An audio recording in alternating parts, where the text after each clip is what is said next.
Welcome to CARICOMP Insider, where high-tech facial recognition meets real-world intelligence.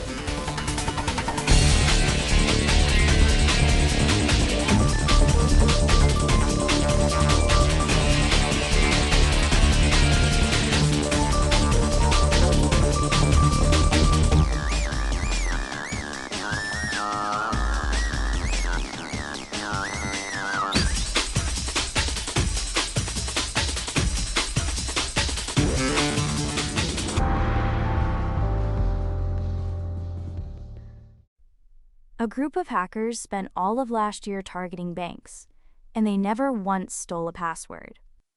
Instead, they called the help desk. They pretended to be an employee locked out of their account, and they talked IT support into resetting the security codes for them. If you bank online, this one's about you. Because your bank almost certainly told you it uses multi-factor authentication, that extra step where they text you a code or ping your phone. It sounds safe. The math says otherwise. According to a new survey from a security firm called Secret Double Octopus, more than 4 out of 5 banks believe they're protected. But only about 1 in 4 actually uses the kind of login that resists these attacks. So how did the gap between feeling safe and being safe get this wide? Start with that help desk story. According to security researchers, the most active threat group hitting financial services this year skipped hacking entirely. They voice phished. That means they called a human, put on a convincing act, and asked IT to reset the login. Then they registered their own phone as the trusted device. No malware, no stolen password, just a phone call and a good story. That means the lock on your account is only as strong as the person answering the support line. Now the confidence gap itself. Researchers found that nearly all banks, around 94%, saw more phishing attempts this past year. The threats went up, but the strong defenses didn't. Only about 28% of the multi-factor logins in these institutions are what experts call phishing resistant.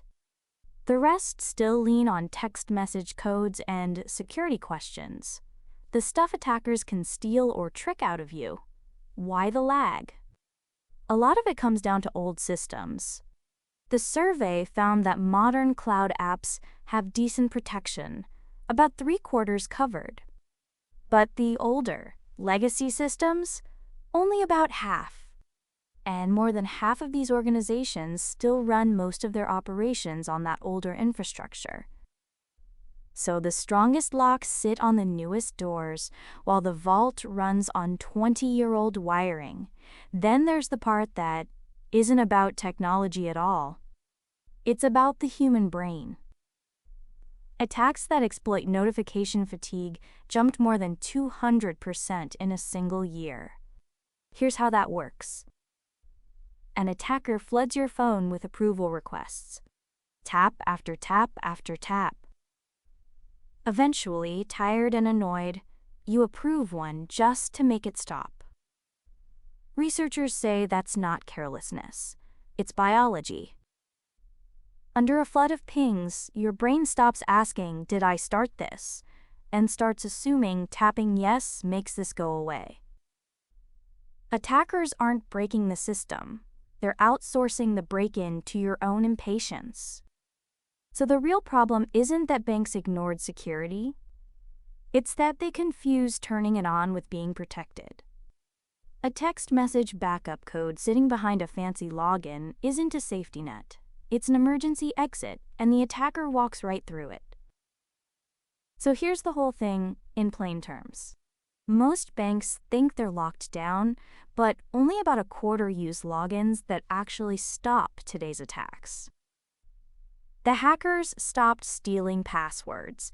Now they trick help desks and wear down your patience. And starting this year, regulators have run out of patience too, with no more grace periods for partial coverage.